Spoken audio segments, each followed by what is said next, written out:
Before starting Arcane, I had only heard of it in passing. I can't even remember specific instances, just scattered mentions on social media, some friends telling me how good it was, and the fact that Jinx and Vi got their own Fortnite skin. But none of that was enough to convince me. It wasn't until one random day that I finally decided to start it. I didn't have a reason why, a commonly shared experience among people, so as a result I had zero expectation. All I knew was that it was based on League of Legends, a game I knew nothing about outside of the player base. But soon enough, I reached the final episode, and that's when it hit me.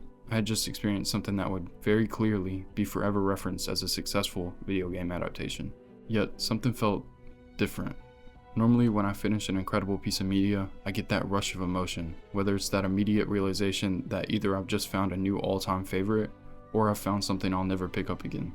But this time, that feeling wasn't there, and that was strange because I knew I had just witnessed televised greatness. It wasn't until days later, when the story, the characters, the world, and the emotions refused to leave my head that I finally understood Arcane doesn't just entertain, it lingers. Every action, every character, every song, every word, every color, it all stays with you. Everything in Arcane has meaning, and it had been a long time since I experienced something at this level. After finishing Arcane, I couldn't stop thinking about it. I've seen plenty of great shows before, but Arcane felt different. It wasn't just an adaptation that got it right, it was something beyond that. It had that rare quality where every detail mattered. Every word, every color, every movement, it all carried weight. This level of quality wasn't an accident. Arcane was a massive undertaking with a production budget of $250 million spread across both seasons, an average of nearly $14 million per episode. And every dollar is evident in its breathtaking animation, layered storytelling, and emotionally charged character writing. It redefined what an animated series could be, raising the bar not just for video game adaptations, but for the animation industry as a whole. With a Rotten Tomatoes score of 100% from both seasons, and widespread critical acclaim, Arcane quickly cemented itself among the best video game adaptations ever made, joining the ranks of Castlevania, The Last of Us, and Cyberpunk Edgerunners. But what sets Arcane apart is how effortlessly it transcends its origins. For decades, video game adaptations have struggled to appeal to both longtime fans and newcomers. Some stick too close to the source material, alienating those unfamiliar with the lore, like the Mortal Kombat 2021 movie. Others, like the 2022 Halo series, stray away far enough that they lose what made the original compelling in the first place. Arcane, however, finds a rare balance. It doesn't require prior knowledge of League of Legends, but for those who do know the game, it enriches the existing world rather than simply adapting it.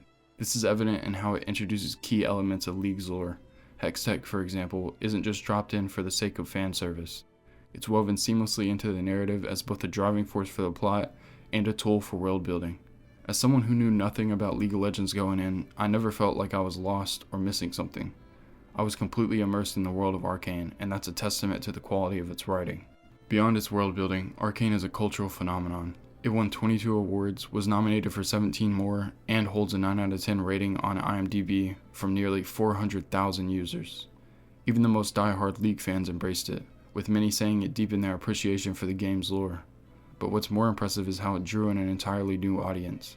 People who never cared about League but found themselves deeply invested in the story. And there's something for everyone. Some with Arcane's music, some with the world of Runeterra, and some with the characters. Take Jinx, for example. Her struggle with mental illness resonates deeply, even with those who have never played League. Arcane doesn't just explore the themes of family, identity, power, and class struggles.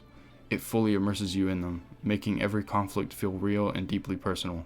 Whether it's the broken brotherhood between Vander and Silco, the political chess game between Mel and Ambessa, or the ideological clash between Jayce and Viktor, Arcane thrives on character complexity. No one is purely good or evil. Jinx is torn between her past and present selves in what I consider one of the best identity conflicts in fiction, rivaled only by Ken Kaneki from Tokyo Ghoul. And it's all beautifully illustrated in one of the series' most iconic moments, when Jinx forces Vi to choose between Powder and the person she's become. The show also explores power and corruption with a depth rarely seen in animated media. Jayce begins as an idealist who wants to use Hextech for good, but as he gains political influence, his ambitions slowly shift. Within a few episodes, we watch him wrestle with whether Hextech should be weaponized. His arc isn't rushed, it's a slow descent driven by circumstance, desperation, and compromise. Then there's the ever-present class struggle between Piltover and Zaun. Piltover, a shining city of innovation, literally sits above the undercity of Zaun, where people fight for scraps. The class disparity is visually reinforced in every scene, At one point, the Piltover Council refers to Zaunites as creatures, justifying their oppression. Meanwhile, in Zaun, resentment towards Piltover festers, leading to rebellion. It's a story as old as time. Those in power fear those without it. But Arcane doesn't just tell the story, it makes you feel it through the perspectives of characters on both sides. This is what makes Arcane special. It's not just a great video game adaptation, it's one of the best shows in recent years, period. And in the next section I'll dive deeper into how its story cements its place as an all-time great. At its heart, Arcane is a story of duality. Two sisters, two cities, two visions for the future. It's about the scars we inherit, the choices that define us, and the price of ambition in a world teetering on the edge of destruction. The story begins in Zaun, the oppressed undercity beneath the technological marvel of Piltover. In the aftermath of a violent conflict, two orphan sisters, Vi and Powder, are taken in by Vander, a former rebel leader who chooses diplomacy over war. Under his protection, they grow up learning to survive in the undercity, dreaming of a better future. But one reckless decision changes everything. In an attempt to prove themselves, Vi and her friends break into a Piltover lab, unknowingly stealing volatile Hextech crystals, a new technology with the power to reshape the world. When the heist goes wrong, an explosion ignites a chain reaction of violence and betrayal. Piltover's enforcers crack down, while Silco, a dangerous figure from Vander's past, seizes the moment to reclaim control of Zaun. As tensions escalate, the sisters are forced apart in a moment of heartbreak. Powder, desperate for approval, makes a tragic mistake that leaves devastation in its wake. Vi, overwhelmed with grief, walks away, leaving Powder alone, vulnerable, and desperate for someone to take her in. Silco does. From this moment, Powder dies and Jinx is born. Years later, Piltover thrives, fueled by the rise of Hextech, a revolutionary discovery spearheaded by Jayce, Talus, and Viktor. But while Piltover advances, Zaun suffocates under its shadow. Vi, now an imprisoned fighter, is freed by Caitlyn Kiraman, a Piltover enforcer searching for answers. Their uneasy alliance takes them deep into Zaun, where a new drug called Shimmer has turned the Undercity into a battlefield. At the center of it all is Silco, whose vision for Zaun's independence threatens to ignite a war. But Jinx's descent into madness proves to be the real turning point. She struggles with her fractured memories of her past, haunted by the fear that Vi no longer sees her as Powder, but a monster. Her paranoia leads to chaos, pitting her against old friends and new enemies alike. At the same time, Jayce and Viktor's partnership begins to crack. As Piltover's power grows, so does its hunger for control, leading Jayce to embrace a more militaristic approach. Meanwhile, Viktor, desperate to escape his failing body, turns to the Arcane for salvation, crossing ethical boundaries that he once swore to never break. With Vi searching for redemption, Jinx unraveling, and Piltover tightening its grip, the balance between the two cities begins to collapse. One final act of destruction shatters the fragile peace forever. Piltover and Zaun are no longer two cities, they are two war zones. In the aftermath, the power vacuum left behind in Zaun leads to gang wars, political scheming, and shifting alliances.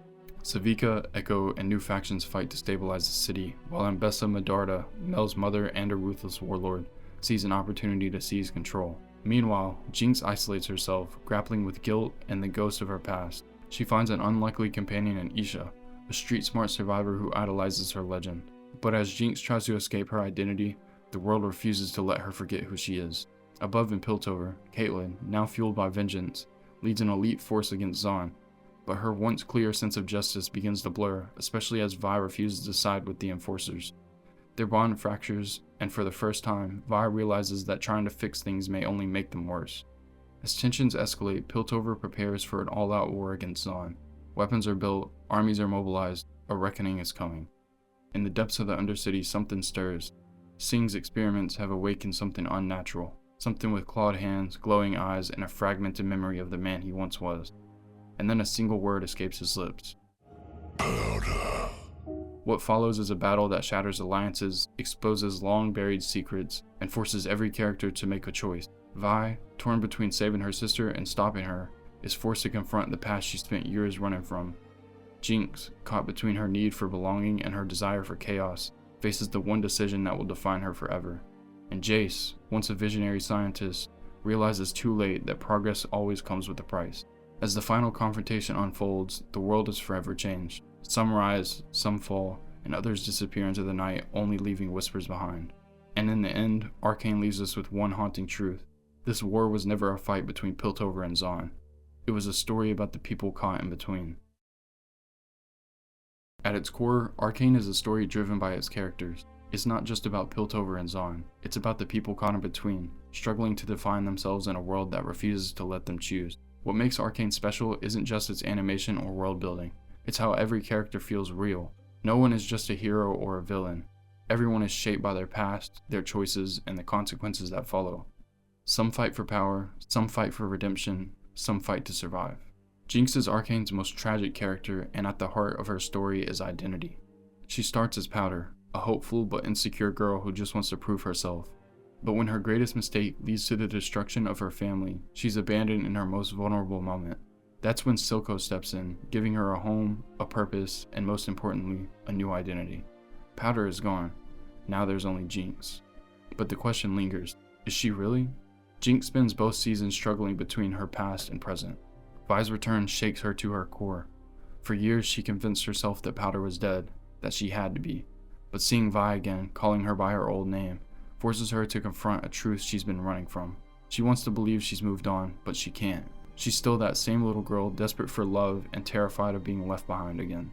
Season 1 ends with her final decision, choosing Jinx over Powder. But in Season 2, that identity begins to evolve. The people of Zaun see her as a symbol, a legend, a name that no longer belongs to her. She tries to reject it, but no matter how much she denies it, Jinx is still the product of everything that came before her. Her relationship with Isha, a girl who idolizes her, briefly gives her a glimpse of something different. A life where she can just be a person, not a name, not a weapon. But just like before, fate rips that possibility away. By the end of Season 2, Jinx no longer fights against her past. She embraces it. She accepts that she will always be both Powder and Jinx, that Silco and Vi both shaped her, and that she doesn't need to choose between the two anymore. She walks away not as a victim of her past, but as someone who has finally made peace with it. Jinx knows who she is now, and for the first time in a long time, she's free. Vi is the kind of person who doesn't know how to stop fighting. She's always had someone to protect. First Powder, then Zaun, now Caitlyn. When you spend your whole life fighting for other people, you never learn how to fight for yourself. Vi's biggest struggle is control. She hates feeling powerless, and when she loses something, her first instinct is to fight to get it back. That's why she throws herself into trying to save Jinx, because it's the one thing she can't accept losing. But Arcane doesn't give her that victory. She doesn't get the reunion she imagined. Powder isn't waiting for her, Jinx is. And for the longest time, Vi refuses to accept that. Season 2 forces them on a collision course, but instead of breaking them apart again, it finally gives them clarity. For the first time since they were children, Jinx and Vi eventually stop fighting against each other and fight together. Against all odds, they find common ground. Not as the sisters they used to be, but as the people they are now. They don't fix everything. They don't go back to how things were. But in the final battle against Warwick, they stand side by side, trusting each other in a way that they hadn't in years. And then Jinx is gone. She doesn't know if she'll ever see her again. For the first time in her life, Vi has no choice but to stop chasing. She doesn't just accept that Powder is gone, she accepts that Jinx is too. Not in the way that Caitlyn feared, not in the way Vi once denied, but in a way that Jinx chose for herself. And Vi lets her go. She ends the story believing that she's lost her sister for good, but this time she isn't clinging to the past. She's moving forward, not because she wants to, but because she has to. And for Vi, that is growth. Vander was more than just a leader of Zaun. He was a father, a protector, and a man trying to make amends for his past. He fought against Piltover once, leading Zaun's rebellion, but after seeing the cost, the bodies, the suffering, the endless cycle of violence, the cost of war, he laid down his weapons. Instead of war, he chose peace. Instead of revenge, he chose survival. And above all, he chose to raise Vi and Powder as his own. Vander represents a path that so many others in Arcane fail to take, the choice to stop fighting and to build something instead. But the world he lived in never let him fully escape his past. His death is the spark that reignites the war he tried to prevent, and his legacy, what he taught Vi and what he left behind for Powder, lives on long after he's gone. Silco is Arcane's most compelling antagonist, not because he's ruthless, but because he genuinely believes in what he's doing. To him, Piltover is the enemy, and Zaun can only be freed if they break away completely. Vander chose peace, Silco chooses war. But his most defining trait isn't his ambition, it's his love for Jinx. He doesn't see her as just a tool or a weapon, he sees her as his daughter. He never tries to turn her back into Powder. He embraces Jinx completely, never asking her to be anything else, and in the end, he never betrays her. Jayce and Viktor's partnership starts as a dream of progress, but it ends as a battle for control. Jayce is the idealist, the golden boy of Piltover who wants to change the world. Viktor is the outcast, the brilliant mind from Zaun who wants to prove that innovation has no limit. Together they create Hextech, the very thing that reshapes the world of Arcane, but their progress comes at a cost. The final confrontation isn't just about power, it's about who gets to define the future. Echo is proof that survival doesn't mean losing yourself. Once the smallest in Vander's family, he grew into a leader, forming the Firelights to resist Silco's corruption. Unlike others who turned to violence or despair, Echo built something, a vision of Zaun's future free from war and addiction. But his past still haunts him. His fight with Jinx isn't just a battle, it's a painful reunion. He remembers Powder, the girl who once understood him, but in front of him now is someone unrecognizable. When he hesitates, Jinx reminds him why mercy is dangerous. Yet, unlike Vi, Echo doesn't hold on to the past forever. He accepts that Powder is gone and moves forward, not as a victim of what happened, but as someone shaping a new path for Zaun. He isn't just surviving, he's building. Echo is everything Jinx could have been if she had chosen creation over destruction, and in a world where war seems inevitable, he stands as something rarer than power or revenge: hope. Ambessa doesn't rule from the shadows like Silco, and she doesn't fight for freedom like Vi. She plays the long game. For her, war is just another tool. Empires rise and fall, but the strongest survive. She manipulates Caitlyn, turning her into a weapon against Zaun. She pushes Jayce towards militarization while keeping him under her control. And as war looms, she always stays one step ahead, ensuring that whatever happens, she will be the one who wins. She isn't just playing the game, she's rewriting the rules. Great stories aren't just about what happens, they're about what it all means. Arcane isn't just a story about war, sisterhood, or power struggles. It's about what power does to people, what identity really means, and how the past is never truly gone. Every choice, every moment, every character is shaped by these ideas, and by the end, they leave us with something far more lasting than just an epic story. They leave us with meaning. Power in Arcane not only corrupts, but it transforms. At the start, Jayce wants to use Hex Tech to improve lives, Silco wants to free Zaun, and Jinx just wants to belong. But the moment they gain power, their worlds start to shift. Jayce, the idealist, becomes a politician, trading morality for strategy. Silco, the revolutionary, becomes the tyrant he once fought against, and Jinx, desperate to control her own fate, becomes the thing she once feared: unstable, violent, and unpredictable. But Arcane isn't saying power itself is evil, it's saying power changes people, and those changes come at a cost. In Piltover, power breeds arrogance, with council members looking down at Zaun as nothing more than a problem to be solved. In Zaun, power breeds desperation, with leaders like Silco and the Chem Barons doing whatever it takes to keep control. In the end, power isn't about strength or control, it's about who you become when you have it. And Arcane asks the question, do you shape power, or does power shape you? Few stories explore identity as deeply as Arcane. For Jinx, identity is a war within herself. She wants to be Jinx because Powder is weak, but deep down, Powder is still there haunting her, pulling her in two different directions, and eventually forcing her to face herself. For Vi, identity is what she's holding on to. She sees herself as the same big sister who couldn't protect Powder, but by the end, she realizes she can't bring back what was lost, and that clinging to the past only causes more pain. For Viktor, identity is something that he's willing to give up. He starts as a sickly boy dreaming of changing the world, but when that dream demands his own humanity, he doesn't hesitate to sacrifice it. For Jayce, identity is something that slips away. He goes from scientist to councilman, from idealist to enforcer, and when he looks in the mirror, he barely recognizes the man staring back. In Arcane, who you were, who you are, and who the world forces you to be are never the same thing. The real question is, when all is said and done, are you still you? If Arcane has one thing to say about family, it's this: blood means nothing and loyalty means everything. Vi and Jinx are sisters, but as the story progresses, they virtually become strangers. Silco and Vander were brothers, but their choices tore them apart.